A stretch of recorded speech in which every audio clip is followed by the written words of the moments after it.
This protocol is an easy method of reducing polydisparity of low boiling point vaporizable droplets for use in biomedical applications. This technique condenses preformed gas microbubbles and filters the resulting liquid droplets by size in a way that is controllable, scalable, and relatively cost-effective. This method can be applied to a variety of lipid microbubbles with different shell and gas material using different filters to control final droplet size. Demonstrating the procedure will be Darrah Merillat, an undergraduate researcher from Dr. Sirsi's laboratory.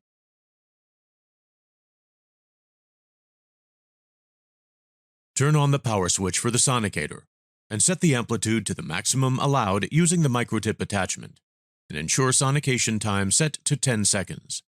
Place the warm hydrated lipid solution in the sound enclosure with the microtip just beneath the surface. Attach an appropriate length of tubing to the neck of the vial to guide the gas from the DFB tank outlet into the warm lipid solution held in the enclosure.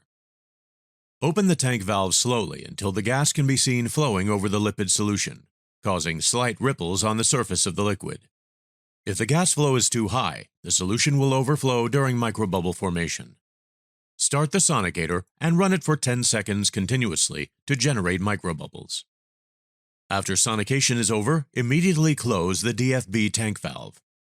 Quickly cap the microbubble solution and submerge the vial in an ice bath to cool the sample below 55 degrees Celsius.